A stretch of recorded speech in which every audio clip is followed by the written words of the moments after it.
오늘 우리가 주 예수 그리스도의 이름을 믿길 원합니다. 하나님 이 시대가, 하나님 이 세상이, 많은 이들이 하나님 무엇을 행하면 구원을 얻을 것인가, 하나님 예수님께서 말씀하시지 않은 것에서 주님을 찾고 있는 이 시기 때, 이 세대 가운데 우리가 더욱더 깨어 하나님 낮에 속한 자들로서 빛 가운데로 걸어나가며 오직 예수 이름만 붙들고 예수 이름만 믿음으로 하나님 나와 우리 가정 가운데 구원이 임함을 믿습니다. 그 믿음으로 살 수 있는 하나님 그 소망이 우리 심령 가운데 주어지길 원합니다. 하나님 잠자는 자들이 깨어나게 하시고 하나님 병든 심령이 새롭게 회복되는 그 모든 능력의 권세가 예수 그리스도 이름에 있음을 우리가 믿습니다. 그 이름을 믿는 자들에게 새 힘을 주시고 새로운 소망을 주시고 새로운 지혜를 주시고 새로운 권능을 주셔서 하나님 이제는 모두가 잠에서 깨고 하나님 병에서 낫게 되는, 일어나 걷게 되는 그 은혜가 우리 삶 가운데 있을 수 있도록 주님 함께하여 주시옵소서. 도와주시옵소서. 감사합니다. 예수님의 이름으로 기도합니다. 아멘. 오늘 우리에게 예수님의 이름의 능력이 필요합니다. 오늘 우리에게 그 예수 그리스도의 이름이 필요해요. 예수 그리스도 이름의 권능이 필요합니다. 예수님의 이름으로 인해 루디아의 가정이 빌립보 교회가 되었습니다. 그 예수님의 이름으로 인해 더러운 귀신이 내어 쫓겨나갔습니다. 예수님의 이름으로 인해 닫힌 옥문이 열리고 새로운 구원의 문이 열리게 되었습니다. 우리는 그 예수 그리스도의 이름의 능력, 그 진짜 능력 있는 믿음이 오늘 우리에게 필요합니다. 그 믿음은 세상을 이기는 믿음입니다. 이 세상에 속하거나 세상의 세상을 따라가는 믿음이 아니라 세상을 이기는 유일한 믿음이 오직 예수 그리스도 이름을 믿는 믿음에 있음을 믿습니다. 그러므로 오늘 우리가 더 이상 이 세상과 한쪽은 그리스도 안에, 한쪽은 이 세상에 차지도 않고 뜨겁지도 않은 그런 양다리를 걸치는 반쪽짜리 믿음을 가지고선 결국 이 마지막 시대를 우리가 통과할 수 없다는 겁니다. 이 마지막 시대를 통과할 수 있는 믿음은 오직 예수 그리스도 안에 100% 뿌리박은 오직 예수 그리스도 이름에 권능이 있는 그 믿음만이 이 마지막 시대를 뚫고 이기고 궁극적으로 승리할 수 있는 유일한 믿음이라는 것입니다. 오늘 우리에게 필요한 것은 바로 예수 그리스도의 이름에 능력이 담겨있는 그 믿음이에요. 이 마지막 시대에서는 곳곳에 우는 사자와 같이 사단 마귀의 괴계가 우리를 삼키려고 하고 있죠. 사단의 계략은 날로 교묘해집니다. 날로 정교해져요. 그리고 보다 노골화됩니다. 옛날에는 숨겨졌던 것들이 지금은 아예 대놓고 활동하는 것이 마지막 때 악한 영들의 역사의 논리가 눈으로 보고 귀로 듣고 있어요. 홍수처럼 쏟아져 나옵니다. 매일, 날마다 사단의 사상들, 메시지들이 여러 가지 채널을 통해 우리에게 홍수처럼 물밀듯이 들어와요. 우리도 모르게 그런 메시지들을 받습니다. 우리의 눈이 우리도 모르는 사이에 그런 것들이 잠식되어 가요. 수많은 영상의 홍수 가운데 우리가 놓여 있고요. 수많은 메시지들이 그 영상 안에 담겨져 있습니다. 그 모든 메시지의 궁극은 돈, 재물을 섬겨라, 아니면 약물. 그 궁극적으로 이 모든 것들은 죽음으로 달려 내려가는 것을 우리가 보고 있어요. 죽음의 영이 그 어느 때보다도 강력한 역사를 하고 있는 마지막 시대를 우리가 살고 있는 겁니다.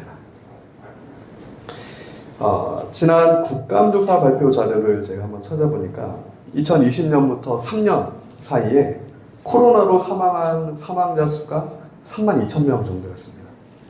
많이 죽었죠. 코로나로 인해 32,000명이 기관지부터 해서 합병증으로 죽었어요. 근데 동일한 기간에 그 3년 동안 자살한 인원은 7,000명이 더 많습니다. 39,435명이 집계적으로는 자살을 했어요. 코로나 기간에. 이 지표가 무엇을 의미합니까? 우리는 지난 3년간의 코로나라고 하는 엄청난 전염병을 무서워함으로 그런 것들에서 이제 피해 있었는데, 그 사이에 그 코로나로 죽은 인원보다 더 많은 숫자의 사람들이 그 죽음의 영에 끌려 들어가서 그 불안과 우울과 염려와 소망 없음과 믿음 없음과 사랑이 식어짐과 이 모든 것들로 인해서 결국 죽음의 영에 끌려 들어가 자살한 인원이 39,000명이 된다는 이 집계는 오늘 우리에게 시사하는 바가 굉장히 큰 시사적인 의미를 볼 수 있습니다. 특별히 10대, 20대, 30대, 10대부터 30대까지의 자살이 사망 원인 1위라고 합니다. 다른 어떠한 질병이 아니고요. 이 자살로 인한 죽음이 10대부터 30대까지의 사망 원인 1위다. 우리 다음 세대가 이처럼 죽음에 끌려가고 있어요.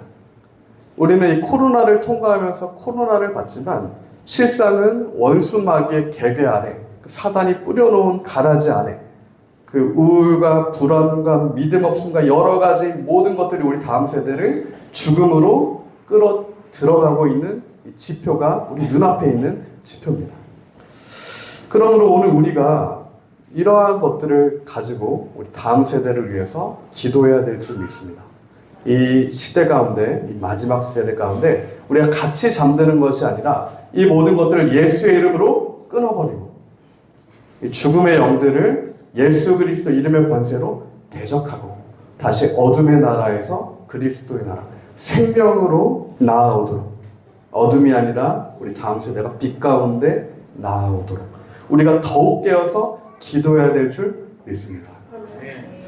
이 낙심과 절망이라고 하는 것은 질병입니다. 코로나보다 더한 전염병이에요.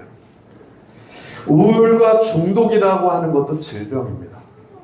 결국 이 낙심과 절망, 우울과 중독, 믿음 없음과 소망 없음, 사랑이 식어지는 이 모든 것이 진짜 전염병입니다. 이 마지막 시대에 횡행하고 있는 코로나보다 더 강력한 죽음의 전염병이에요. 그 죽음의 전염병이 우리 다음 세대를 삼키고 있는 겁니다. 다음 세대를 잠식하고 있어요. 많은 이들이 그 죽음 가운데 함께 잠식해 들어갑니다. 믿는 자들까지도 예수 이름의 능력이 없으니까 함께 잠식해 져간다는 거예요. 사람의 미혹을 함께 받아서. 분별이 안 되는 겁니다. 함께 불법 가운데 거하게 되는 거예요. 또한 그 불법의 성행으로 인해 사랑이 계속해서 식어지는 겁니다. 내 안에 죄가 해결이 안 되고 내가 그 불법 가운데 함께 가 있고 함께 한쪽은 그리스도 안에 다리가 있지만 한쪽은 이 세상의 죄를 내가 사랑하는 그 상태에 있기 때문에 우리 안에 있는 사랑 역시 계속해서 식어져 내려감으로 그 죽음에 함께 잠식되어 가고 있는 그 악한 시대를 오늘 우리가 통과하고 있는 겁니다. 그러므로 오늘 우리가 싸우고 있는 싸움은 쉽지 않은 싸움이에요. 이전보다 더 쉽지가 않습니다. 그리고 갈수록 더 쉽지 않을 거예요. 이 싸움에서 승리할 수 있는 유일한 방법은 오직 예수 그리스도 이름을 믿는 믿음밖에 없습니다. 예수 그리스도를 믿는 자들에게는 성령께서 주시는 하나님의 사랑이 부어지는 바 되는 것이고 하나님의 사랑이 부어진 바 된 자들이 그리스도의 부활 소망을 얻게 되는 거죠. 마태복음 24장에서 이를 예수님께서 다음과 같이 말씀하셨습니다. 마태복음 24장 4절입니다. 예수께서 대답하여 이르시되 너희가 사람의 미혹을 받지 않도록 주의해라. 많은 사람이 내 이름으로 와서 이르되 나는 그리스도라 하여 많은 사람을 미혹하니라. 난리와 난리 소문을 듣겠으나 너희는 삼가 두려워하지 말라. 이런 일이 있어야 하되 아직 끝은 아니니라. 예수님께서 이 마지막 때 일어날 일들에 대해서 마태복음 24장에 제자들에게 말씀하시는 겁니다. 사람의 미혹이 어느 때보다도 강력하게 진행이 될 것이다. 많은 이들을 미혹하게 되는 일들이 있을 거고 난리와 난리, 소문과 소문, 여러 가지 소식들이 들려질 거다. 민족이 민족을, 나라가 나라를 대적하여 일어나겠고 곳곳에 기근과 지진이 있으리니 이 모든 것은 재난의 시작입니다. 우리가 지금 눈으로 보고 귀로 듣고 있습니다. 여러 가지 징조들과 이 재난은 시작되었어요. 예수님이 말씀하신 주님 오실 날이 얼마 안 남은 때를 우리가 살고 있는 겁니다.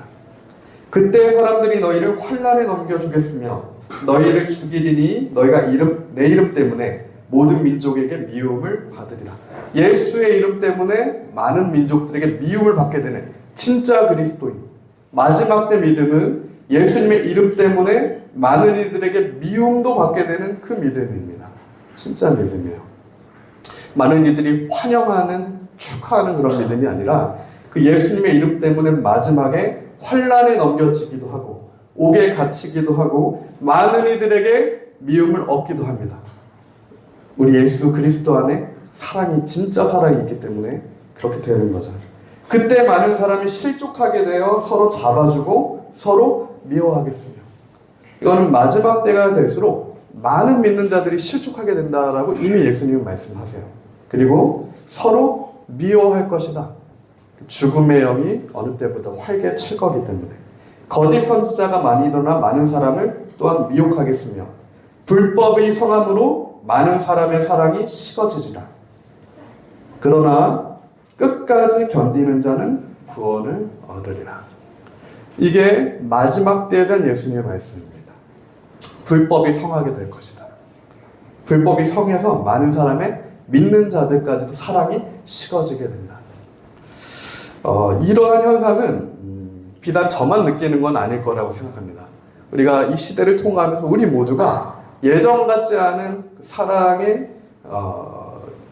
식어짐을 느끼고 있을 거예요.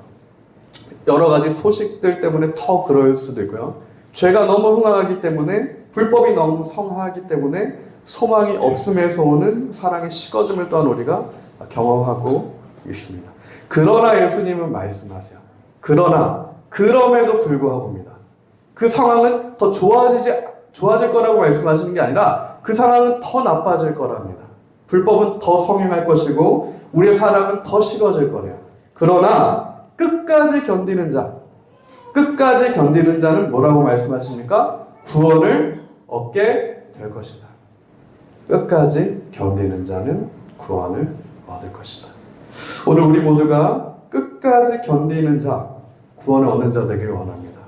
이 불법이 성행한 이 마지막 시대 가운데서도 우리는 사랑으로 끝까지 이 길을 통과해야 됩니다.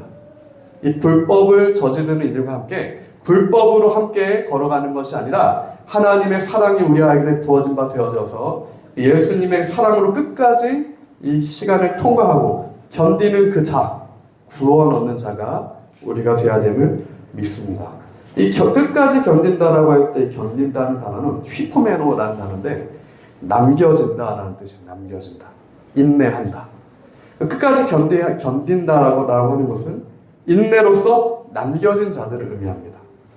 폭풍 가운데서도, 환난 가운데서도, 심지어 남유다가 완전히 멸망하는 가운데서도 다니엘처럼 남겨진 하나님의 구원 얻은 백성들이 있다는 거야. 저 북한처럼 그 압제 아래서도 남겨진 하나님의 백성들이 있다는 겁니다. 구원 얻을 주의 백성들이 있다는 거야. 그러므로 저는 오늘 예수님을 축복합니다. 오늘 우리 삶 가운데 우리의 환경은, 이 시대는 계속해서 불법이 성행하고 많은 이들의 사랑이 분명히 식겠지만 그럼에도 우리의 사랑은 식지 않고 계속해서 타올라서 하나님 말씀으로 타오르고 예수님의 은혜로 타올라서 끝까지 인내의 경주를 이루어 사랑으로 남겨지게 되는 그 하나님의 큰 은혜가 우리 모두의 삶 가운데 충만하게 임하길 원합니다. 그러므로 우리 모두가 한 사람도 빠짐없이 마지막에 구원 얻은 주님의 백성이 되길 예수님의 이름으로 축복합니다. 오늘 본문을 통하여서 우리가 크게 두 가지를 알 수가 있습니다. 이 간수의 사건을 통하여서 우리는 무엇을 믿을 것인가에 대한 궁극적인 질문에 대한 답을 얻을 수가 있어요. 무엇을 믿을 것인가? 이 믿음에 대한 영역은 예수님을 믿는 사람이든 예수님을 믿지 않는 사람이든 사람이라면 모두가 궁극적으로 갖고 있는 질문입니다. 나는 나의 삶을 통해, 나의 전생의 삶을 통해 무엇을 믿을 것인가? 각자가 결론을 내렸어요. 나는 아무것도 믿지 않겠다. 무신론을 선택하는 자들도 아무것도 믿지 않겠다라고 하는 것을 믿는 겁니다. 그러니까 모든 것이 신이 없다라는 얘기는 모든 것이 신이다라는 얘기랑 같은 얘기예요. 모든 사람은 하나님께서 하나님의 형상, 첼렘으로 만들었기 때문에 지음바 되었기 때문에 그 믿음의 대상이 필요합니다. 하나님은 인간의 그 믿음의 대상을, 유일한 그 믿음의 대상을 하나님으로만 설정해 두셨어요. 예수 그리스도만 믿으라고 우리에게 말씀하신 겁니다. 그러나 하나님을 떠난 자들, 불법이 성행함으로 죄에 함께 거해 있는 자들은 그 예수님과 하나님을 믿음의 대상으로 두지 않습니다. 오히려 인간이 만들어낸 모든 우상, 하나님만 아니면, 예수님의 이름만 아니면 다 괜찮다는 거죠. 그게 돈의 우상일 때도 있고요, 명성의 우상일 때도 있고, 인기, 권력, 그 어떤 것이라도 예수의 이름만 아니면 괜찮다라고 하는 것이 바벨탑을 쌓았던 사람들의 생각이에요. 그러나 우리 성경은 말합니다. 이 성경이야말로 믿음의 책이에요. 성경은 처음부터 끝까지 믿음의 책입니다. 오늘 우리가 무엇을 믿어야 할지에 대해서 바르게 알려주는 유일한 책이 하나님의 말씀인 성경입니다. 성경은 오늘 우리에게 말합니다. 주 예수를 믿으라. 예수도 믿으라는 게 아니고요, 다른 어떤 것을 믿으라는 게 아니라 주 예수만을 믿으라는 거예요. 그리하면 너와 내 가정이 구원을 얻게 될 것이다. 우리가 예수님을 믿는 유일한 이유입니다. 예수님 안에 거해야 되는 유일한 이유예요. 예수님 안에만 구원이 있습니다. 예수님의 이름 안에만 구원이 있어요. 영원한 생명이 있습니다. 다른 것에는, 그리스도 밖에는 아무 열매도 없는 겁니다. 오직 그리스도 안에만, 요한복음 15장 말씀처럼 우리가 참 포도나무 대신 그리스도 안에 거할 때만 믿음과 사랑과 소망이라고 하는 그 영원한 생명이라고 하는 열매들이 맺히기 시작하는 거죠. 그러므로 우리의 믿음의 대상은 오직 예수 그리스도밖에 없습니다. 로마서 5장 1절은 말씀합니다. 그러므로 우리가 믿음으로 의롭다 하심을 받았으니 우리 주 예수 그리스도로 말미암아 하나님과 화평을 누리자. 할렐루야. 예수님을 통하지 않고는 하나님과 화평을 누릴 수가 없대요. 예수님의 십자가를 통과하지 않고는, 예수님의 이름을 통하지 않고는 하나님께 우리가 나갈 수가 없는 겁니다. 하나님과 화평을 누릴 수 있는 사람은 그리스도 안에 거해 있는 자들, 예수의 이름에 능력이 있는 자들이에요. 예수 그리스도를 믿음으로 의롭다 하심을 받은 자들, 그 자들만 하나님과 화평을 누리게 된다. 갈라디아서 2장 16절 역시 이렇게 말합니다. 사람이 의롭게 되는 것은 율법의 행위로 말미암음이 아니요 오직 예수 그리스도를 믿음으로 말미암는 줄 알므로 우리도 그리스도 예수를 믿나니 이는 우리가 율법의 행위가 아니고 그리스도를 믿음으로써 의롭다함을 얻으려 함이라. 율법의 행위로서는 의롭다함을 얻을 육체가 없느니라. 지금도 많은 사람들은 의롭게 됨을 얻기 위하여서, 율법의 행위로 의롭게 되기 위하여서 허탄한 것들을 쫓아갑니다. 어떻게 하면 이 곤고한 사망의 몸에서 우리를 어떤 것이라도 구원해 줄 수 있을까? 수많은 종교인들, 도를 닦고 의를 행하고 선을 행하는 많은 이들이 그 영혼의 문제, 구원의 문제를 받기 위하여서 선행도 하고요, 자비도 하고 수많은 좋아 보이는 것들을 합니다. 그러나 갈라디아서, 로마서는 우리에게 분명하게 말씀하고 있어요. 오직 예수 그리스도를 믿는 믿음으로만 우리가 의롭게 된다. 율법의 행위로는 의롭다함을 얻을 육체가 없다. 우리는 이 사실을 믿어야 합니다. 예수를 믿는 자들은 또한 하나님의 말씀을 믿는 자들이에요. 예수님의 이름을 믿는 자들은 또한 하나님의 말씀을 동일하게 믿는 이들입니다. 이 믿음이 사도 바울한테 있었어요. 예수 그리스도의 이름을 믿는 그 믿음이, 능력 있는 믿음이 사도 바울한테는 있었습니다. 사도 바울과 신라가 믿음으로 옥에 갇혀서도 찬송과 기도를 합니다. 그 깊은 감옥에 갇혀서도 잘못한 게 없어요. 예수님의 이름을 증거했을 뿐인데 매를 받고 감옥에 갇힙니다. 근데 그 감옥에서도 사도 바울과 신라는 찬송하고 기도해요. 그때 감옥의 터가 흔들립니다. 능력 있는 믿음 가운데 놀라운 하나님의 역사가 이루어지죠. 지하 감옥에 굳게 닫힌 잠긴 문들이 열리게 되는 역사가 우리 본문의 역사입니다. 이는 마치 요나가 물고기 뱃속에서 구원의 하나님께 기도할 때 물고기 뱃속에서부터 이 문이 열려서 육지로 다시 요나가 던져지듯이 그 열린 문으로 다시 요나가 던져져서 살게 되듯이 그 역사가 오늘 사도 바울에게 또 일어난 겁니다. 요나서 1장 3절에 보면 요나가 여호와의 얼굴을 피해서 도망갑니다. 요나는 우리가 다 잘 알죠. 당시에 이제 이 BC 722년에 북이스라엘이 아수르에 의해서 멸망을 하는데 아수르에 의해서 북이스라엘이 멸망하기 직전의 선지자입니다. 그러니까 아직 북이스라엘이 멸망하기 전 선지자예요. 근데 하나님께서 그 요나한테 그 국가적인 선지자, 이미 유명했던 선지자예요. 그 유명했던 요나한테 앞으로 이 북이스라엘을 멸망시키는 민족의 원수 아수르에 가서 회개를 전하라는 거예요. 그러면 내가 그들을 심판을 하지 않겠다. 요나한테 하나님 말씀이 임한 겁니다. 요나는 알았어요.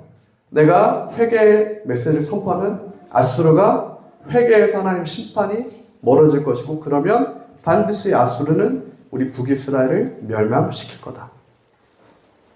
한 세대 전 요나에게 하나님의 말씀이 임한 거죠.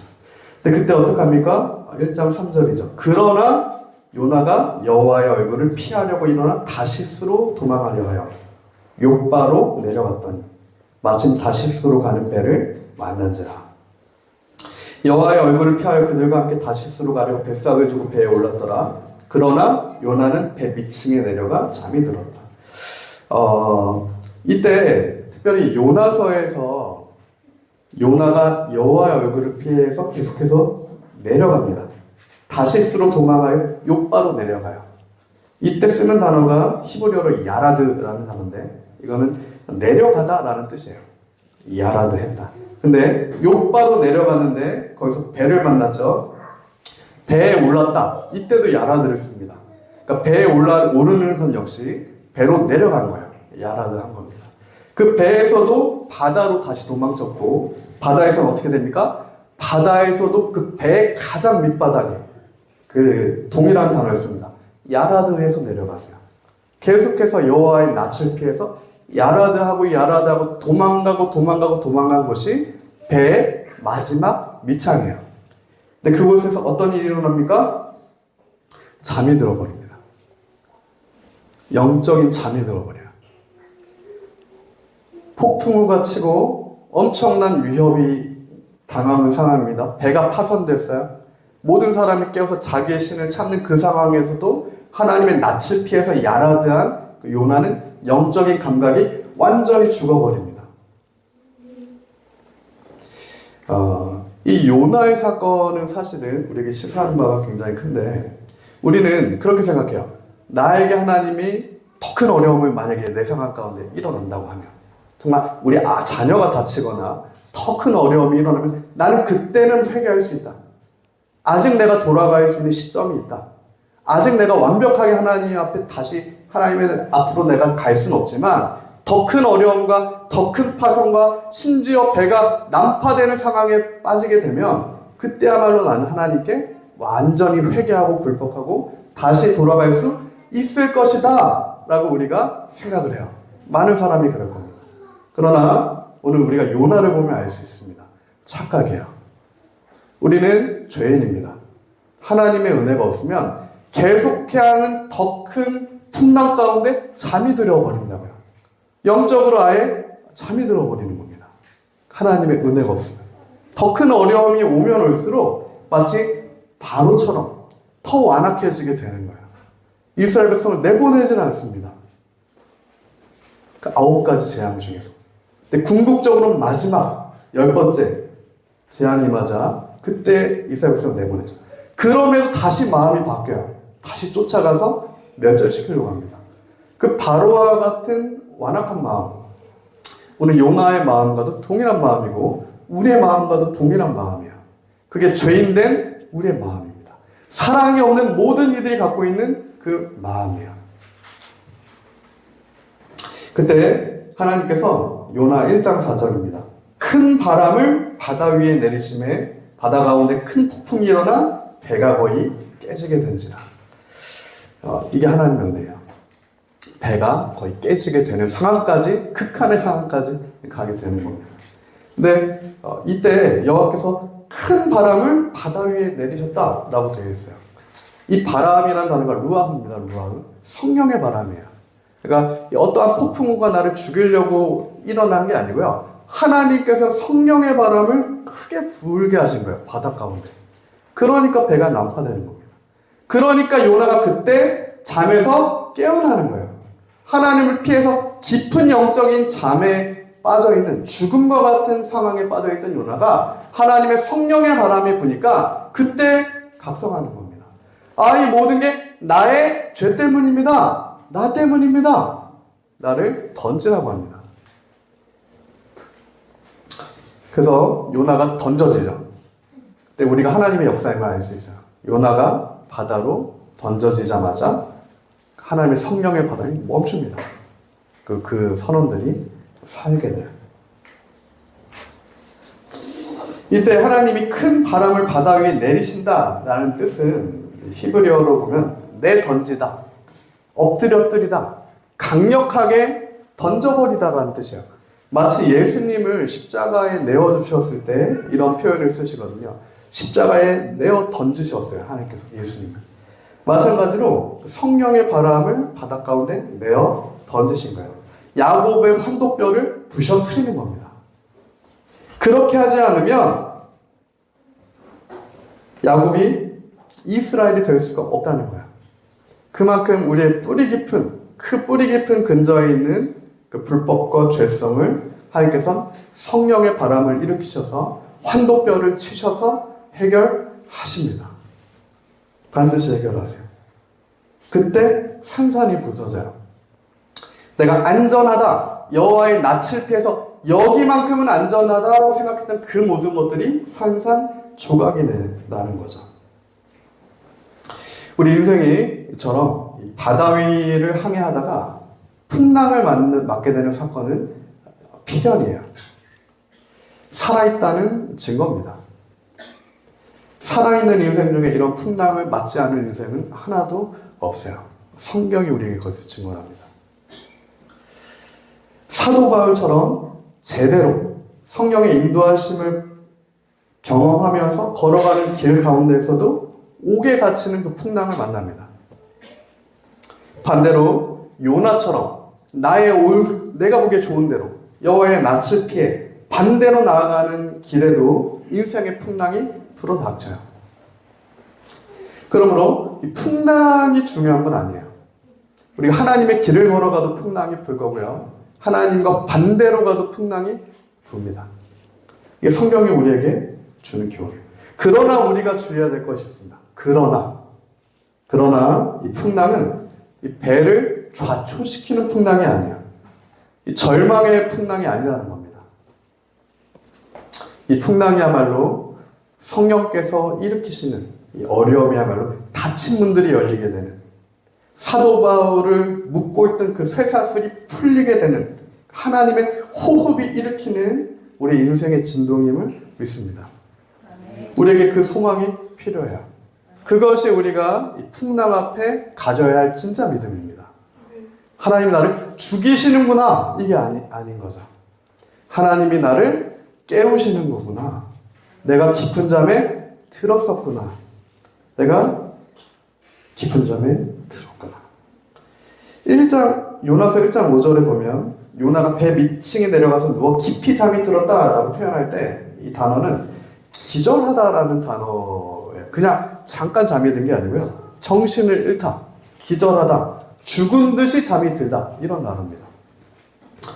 그 상황에서도 정신을 잃게 되는 거죠. 완전히 분별력을 잃어버린 상태가 하나님의 낯을 때 계속해서 야라드해서 거기까지 야라드한 요나의 상태였던 겁니다. 그러므로 저는 오늘 예수님을 축복합니다. 이런 위기의 상황을 우리 역시 맞게 되었다면 간절하게 다시 하나님께 회개하길 축복합니다. 다시 주님의 이름을 부르는 자리로 가기를 예수님의 이름으로 축복해요. 많은 이들처럼, 바로처럼, 세상 사람들처럼 나의 완악함으로 인해 하나님께 회개하고 굴복하는 것이 아니라 계속해서 그 잠을 자는 이들처럼 영적인 잠에 들어가는 것이 아니라 우리는 회개하고 다시 깨어 우리의 죄로 인한 영적인 파상 상태를 무기력하게 기다리고 있는 것이 아니라 이것들을 정말 주님께 다시 올려드리고 하나님의 은혜를 구하고 바울과 실라처럼 감옥 안에서도 기도하고 요나처럼 물고기 뱃속에서라도 하나님의 이름을 부르는 그 은혜가 오늘 우리에게 있기를 예수님으로 축복합니다. 이어서 요나서 1장 17절에 여호와께서 이미 큰 물고기를 예비하사 요나를 삼키게 하셨으므로 요나가 밤낮 3일을 물고기 뱃속에 있느니라. 요나가 3일 동안 물고기 뱃속에 있었어요. 그래서 예수님께서 십자가에 대한 표징을 말씀하실 때 요나의 표징밖에 내가 보여줄 것이 없다.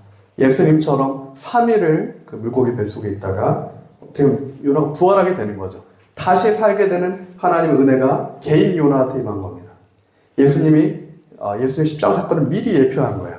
그래서 예수님이 요나를 언급하셨는데 요나서의 2장에서 보면 요나가 하나님께 기도합니다. 요나가 물고기 뱃속에 갇혀서야 그때 이제 하나님께 기도하기 시작합니다.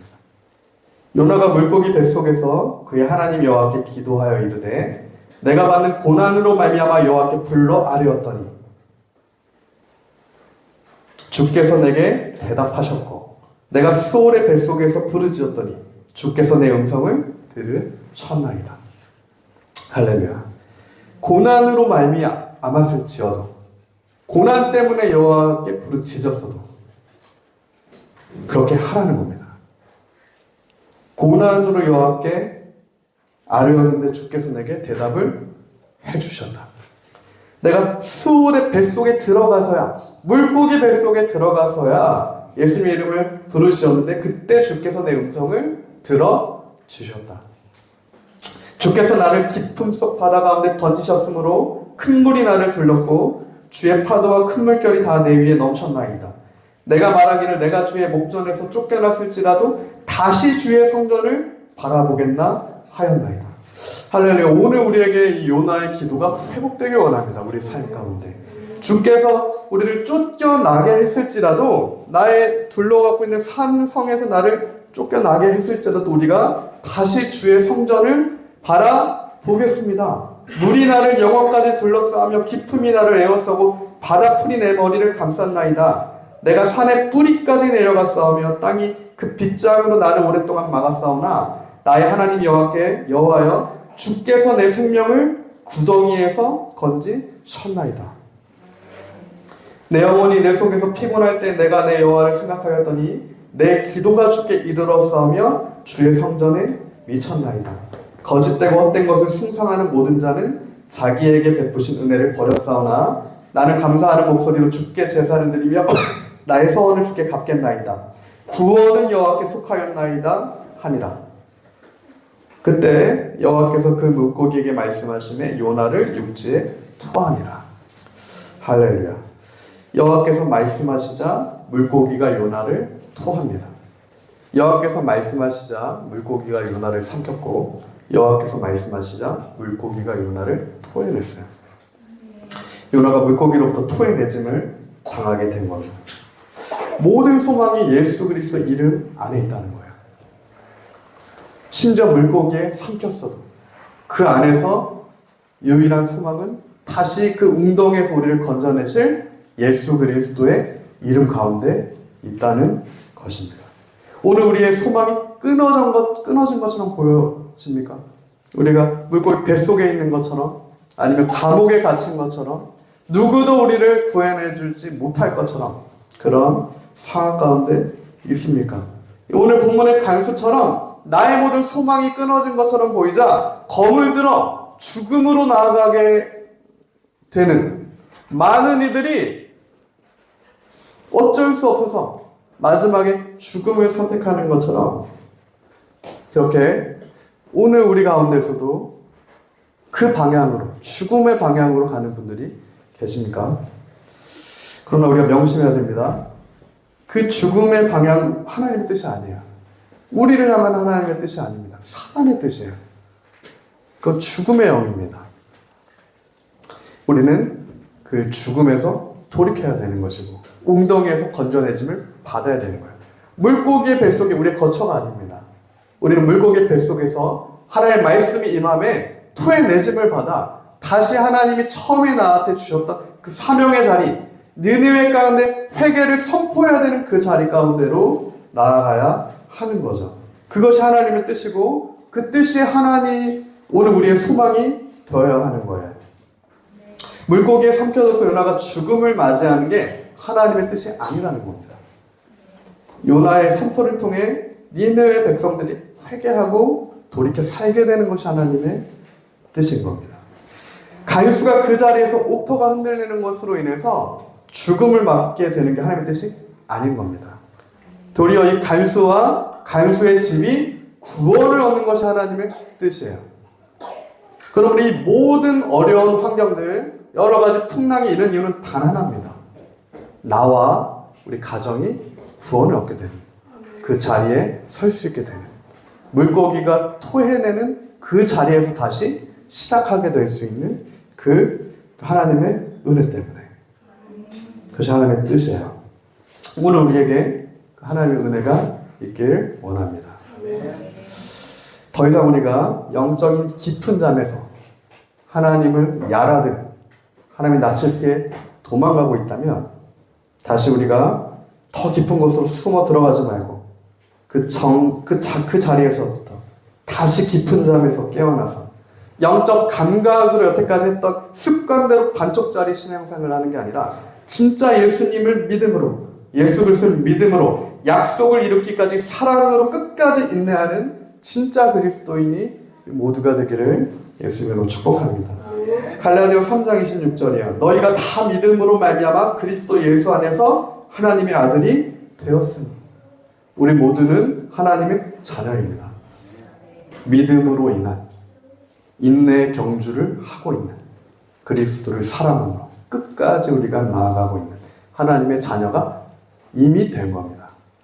우리 모두 하나님의 자녀입니다. 두 번째로 오늘 이 간수의 사건을 통해 첫 번째로는 우리가 무엇을 믿을 것인가, 예수의 이름밖에는 믿을 것이 없다라는 것을 알 수가 있고요.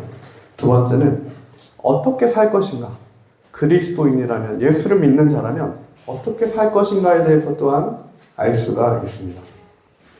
29절과 30절이죠. 간수가 등불을 달라고 하면 뛰어들어가 무서워 떨며 바울과 실라 앞에 엎드리고 그들을 데리고 나가 이르되 선생들이여 내가 어떻게 해야 구원을 받으리까? 이 간수의 생에 터가 흔들리는 거야. 당시에는 이 간수가 왜 이렇게 무서워했냐면, 내가 지키고 있던 죄수들, 만약에 사형수라고 하면 죄수가 도망하게 되면 그거에 대한 대가 지불을 간수들이 했습니다.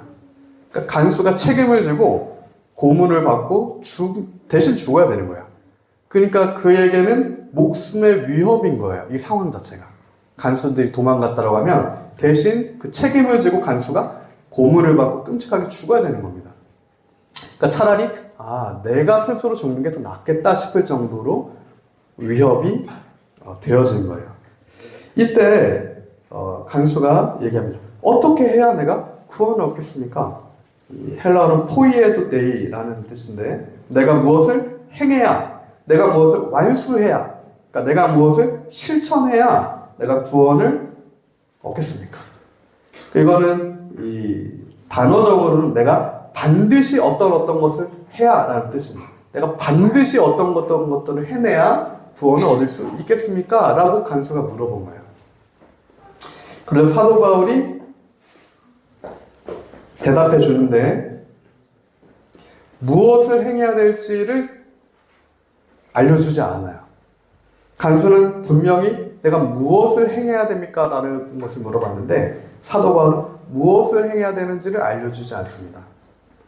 대신에 주 예수를 믿으라고 말하고 있어요. 어떤 것을 행할지를 묻는 이에게 믿음을 얘기합니다. 모든 우리 행함의 가장 중요한 본질적인 동기에는 믿음이 있다는 얘기죠. 사람은 속겠지만 하나님은 속지 않으신다는 거예요. 구약에서도 보면 하나님께서는 다윗의 중심, 믿음을 보십니다. 어떤 다윗의 행위가 아니었어요. 다윗이 골리앗을 물리치기 전부터 하나님께서 다윗을 선택하셨습니다. 이미 기름 부음 받았던 자예요. 골리앗을 물리치지 않았어도 다윗은 이스라엘의 왕이 됩니다. 그 과정 가운데 하나님께서 그의 믿음 때문에 그러한 역사들을 또한 허용하셨고 승리케 하셨던 전리품 같은 사건들이 있는 겁니다. 이미 다윗이 목동이었을 때부터 아무것도 아닐 때부터 하나님께서 그 중심을 보시고 다윗을 이스라엘의 왕으로 선택하셨어요. 사람은 어떠한 보여지는 외적인 것에 속지만 하나님께서는 중심을 보신다. 하나님께서 우리의 행위를 보시기 전에 우리의 믿음을 보시는 겁니다. 그 믿음의 동기를 보시는 거예요. 행함의 동기가 정말 하나님을 향한 믿음과 하나님을 향한 사랑과 하나님을 향한 소망의 동기인가? 주 예수를 믿으라. 그리하면 너와 내 집이 구원을 받으리라. 사도 바울이 간수에게 이 유일한 복음을 전했다면 오늘 우리가 전해야 될 복음 역시 유일한 복음밖에 없음을 믿습니다. 주 예수 그리스도밖에 없다는 거예요. 주 예수를 믿으라. 그리하면 당신이 구원을 얻게 된다. 그것만이 복음입니다. 진짜 복음이에요.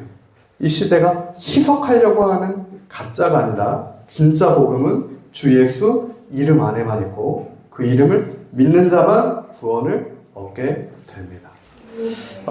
이를 잘 나타낸 문학 작품이 있는데 제가 오늘 설교 말씀을 준비하면서 러시아의 대문호적 톨스토이가 썼던 단편인데 사람은 무엇으로 사는가 라는 단편이 있습니다. 그 책이 이제 생각이 나는데 이미 보신 분들도 많겠지만 사람은 무엇으로 사는가 이 책의 내용은 단순합니다. 러시아의 작은 마을에 시몬이라고 하는 구둣방 주인이 살고 있었어요. 이 시몬이라고 하는 구둣방 주인이 아내와 같이 가난하지만 정말 신실하게 그렇게 살고 있었습니다. 근데 어느 날 한겨울에 너무 추운 날에 길을 걷는데 마치 강도 만난 것처럼 보이는 한 청년을 발견하게 돼요. 옷도 다 없는 상태의 한 청년을 발견해요. 그래서 이 시몬이 고민을 합니다. 나는 지금 돈도 없고 외상도 많고 여러 가지 여건이 되지 않는데 이 교회 앞에서 알몸뚱이의 남자를 내가 도와주기가 어렵다라고 그냥 이제 무시하면서 지나쳐요. 그러다가 갑자기 그 마음 가운데 불쌍한 마음이 듭니다. 이 청년에 대한 긍휼한 마음이 들었어요. 그래서 자기의 본성을 꺾고 다시 그 청년을 데려다가 집으로 데려옵니다. 그리고 그날부터 이 아내 미트료나랑 같이 이 청년을 잘 돌봐줘요. 처음에 이 아내도 화를 냅니다. 우리 상황 가운데 이러한 사람을 데리고 오면 어떻게 우리 역시 살 수 있겠습니까? 남자한테 계속 그 얘기하는데 그때 시몬이 다시 반문을 해요. 당신의 마음속에 그리스도가 없는가? 하나님이 없습니까? 그러자 이제 그 아내가 찔려서 같이 식사도 제공하고 그 미하일이라는 청년을 잘 돌봐줍니다. 그리고 구두선 일을 알려줘요. 그리고 그 미하일이라는 청년이 잘 구두선 일을 배워서 잘 이렇게 잘하게 돼요. 근데 그러다가 어느 날 큰 부자가 그 구두방에 찾아오게 돼요. 그 고급 가죽을 내어주고 이 고급 가죽으로 1년이 지나도 헤어지지 않는 구두를 하나 만들어라. 굉장히 오만하게 얘기합니다. 그 장화를 1년이 헤어지지 않는 장화를 만들어라. 성공하면 10루블을 주겠지만 성공하지 못하면 감옥에 처할 거야. 이렇게 얘기를 합니다. 시몬이 걱정해요. 자기 솜씨로 1년이 지나도 해지 않을 구두를 만들 수 있을까? 근데 그때 미하일이 그 부자를 보고 웃습니다. 그렇게 이제 부자가 구두방에서 나가게 되는데 작업에 착수합니다. 부자랑 미하일이 구두를 만들기 시작해요. 못 만들면 감옥에 가는 거니까 만들기 시작해요. 근데 미하일이 웬일인지 구두를 만들진 않고 만들어 놓은 것을 보니까 슬리퍼를 만들었어요. 놀랍니다. 그래서 이 시몬이 미가일한테 왜 구두를 만들어야 되는데 슬리퍼를 만들었냐? 이렇게 묻게 돼요. 근데 그때 그 부자의 하인이 와서 갑자기 급하게 주문을 바꿔요. 우리가 그 주인이 장화를 주문했는데 슬리퍼로 좀 바꿔달라. 주군이가 신는 슬리퍼로 좀 바꿔달라. 그날 그 부자가 주문하고 집으로 가는 도중에 마차에서 심장마비로 죽게 됩니다. 미하일이 그걸 알고 그 주군이가 신는 신발을 이제 만들었단 거예요. 그리고 그 일 이후에 또 시간이 막 흘러서 6년의 세월이 흘러 어느 날 뛰어난 솜씨 때문에 구두방이 굉장히 잘 되고 미하일과 시몬 돈을 많이 이제 벌게 되는데 어느 날 한 부인이 여자아이 2명을 데리고 신발을 만들려고 미하일 구두방을 찾아왔어요. 여자아이 한 명은 다리를 걸고 있었고 한 명은 정상이었는데 미하일이 모녀한테 눈을 떼질 못합니다. 쌍둥이 여자아이였는데 그때 이 시몬의 부인이 여인한테 사정을 이제 물어봤어요. 그랬더니 여인이 얘기해요. 사실은 이 두 아이가 자신의 진짜 아이들이 아니라 양 어머니다. 원래는 이웃이었는데 6년 전에 두 아이의 아빠가 혼자 나무를 베다가 나무에 깔려서 죽게 됐고, 그리고 이 진짜 친어머니도 이 아이들 둘을 낳고 산후 후유증으로 인해서 세상을 떠나게 된 거예요. 그때 이 엄마가 쓰러지면서 죽었을 때 한 아이의 다리가 깔려서 한 아이가 장애를 갖게 된 거예요. 그래서 이제 마음씨 착한 사람들이 이 아이들의 부모의 장례를 치르는 걸 도와줬고, 이 여인이 이 두 아이를 임시로 이제 맡았던 거예요. 임시로. 그 아이도 8주 된 아들을 당시에 데리고 있었는데, 자신의 8주 된 아이한테만 젖을 준 게 아니라 이 두 아이한테도 같이 이제 젖을 주고 키웠어요. 근데 이제 자신의 친아들은 2년 만에 병으로 죽게 되고, 두 아이가 자신의 아이로 입양을 해서 아이를 키워 나갔다는 그 사실을 알려줍니다. 그리고 이제 미하일이 그 자녀 아이들의 구두를 다 만들게 돼요. 그리고 그때서 미하일이 미소를 짓고 몸이 이제 빛나게 되는 건데, 마지막 내용을 읽습니다. 이 미하일은 원래는 미카엘, 천사 미카엘이 하나님께서 말씀하신 것들을 이루기 위해서 이 땅에 내려왔다가 이제 겪게 되는 이 사건이었어요. 6년 전에 이제 하나님께서 이 미카엘한테 그 한 여인의 이제 영혼을 데려오라라는 이제 명을 받게 돼요. 이 여인이 바로 그 아이들의 친어머니. 근데 직전에 이제 아빠도 죽고 엄마까지 죽게 되는 상황에서 아이 2명을 이제 키울 수가 없는 그 상황을 미카엘이 보고 소설에서는 못 데리고 갑니다. 못 데리고 가고 다시 이제 하나님께 앞에 섰어요. 차마 이 여인을 내가 데려올 수 없었습니다. 이 아이들 때문에. 근데 하나님께서 다시 말씀하세요. 그 여인을 데려와라. 그러면 3가지 사실을 네가 알 수 있게 될 거다. 첫 번째, 사람의 마음속에 무엇이 있는가? 두 번째, 사람에게 주어지지 않는 것은 무엇인가? 세 번째, 결국 사람은 무엇으로 사는가? 이 7년째 미가엘이 웃었던 이유는 3가지를 마침내 알게 된 거예요. 첫 번째, 사람은 무엇으로 사는가? 자신을 전혀 구해주지 않을 것 같았던 그 시몬이 자신을 구해준 걸 보고 사람 안에는 사랑이 있구나. 사랑이 있구나. 이걸 깨달았고, 두 번째는 사람에게 주어지지 않는 것은 무엇인가? 그 부자의 2번째 사건을 경험하면서 인간은 당장 앞일을 알 수가 없구나. 그 지혜를 하나님이 주시지 않았구나. 당장 내가 내 하나님 앞으로 갈지 모를지를 모른다는 겁니다. 인간은. 그 3번째, 사람은 무엇으로 사는가? 이 2 자녀를 키워낸 이 양어머니가 2 자녀들을 키워내서 잘 기르는 걸 보고 결국 사람은 사랑으로 사는구나. 이 세 가지를 이제 미카엘이 깨닫게 돼서 다시 7년 만에 돌아간다고 하는 돌스토이의 의미 있는 단편입니다. 사람은 무엇으로 사는가? 동일하게 이 마지막 시대를 살수록 우리는 이 사랑으로 살아야 되는데, 이 소설에서도 얘기하는 그 사랑, 하나님 말씀에서 얘기하는 그 사랑으로 우리가 살아야 될 줄을 믿습니다. 요한복음 15장 16절에 17절이야. 너희가 나를 택한 것이 아니요 내가 너희를 택하여 세웠나니 이는 너희로 가서 열매를 맺게 하고 또 너희 열매가 항상 있게 하여 내 이름으로 아버지께 무엇을 구하든지 다 받게 하려 함이라. 내가 이것을 너희에게 명함은 너희로 서로 사랑하게 하려 함이라. 로마서 5장 5절입니다. 소망이 우리를 부끄럽게 하지 아니함은 우리에게 주신 성령으로 말미암아 하나님의 사랑이 우리 마음에 부은 바 됨이니. 소망이 우리를 부끄럽게 하지 아니함은 성령으로 말미암아 하나님의 사랑이 우리 마음에 부어진 바 되었다. 성령께서는 우리 마음 가운데 그 사랑을 부어주십니다. 마지막 때가 되고 불법이 성행함으로 많은 사람들의 사랑이 식어질 것인데, 그러나 성령의 사람들은 그 가운데서 성령께서 주시는 더 큰 사랑으로 타오르게 될 거야. 하나님의 사랑입니다. 하나님께서 우리를 그렇게 먼저 사랑하셨고 그 사랑으로 예수님을 내어주셨고 그 예수님을 믿는 자들, 그 예수님 안에 거하는 자들은 그 예수님의 사랑이 부어진 바 되어서 이제는 사랑으로 살 수 있다는 거예요. 요한계시록 14장 12절입니다. 성도들의 인내가 여기 있나니 그들은 하나님의 계명과 예수에 대한 믿음을 지키는 자니라. 이 마지막 때 모든 것이 흔들리는 그 요한계시록 14장에서도 마지막까지 그리스도인들에게 인내하라라고 얘기하고 있어요. 성도들의 인내를 얘기합니다. 사랑으로 끝까지 인내할 것을 말하고 있어요.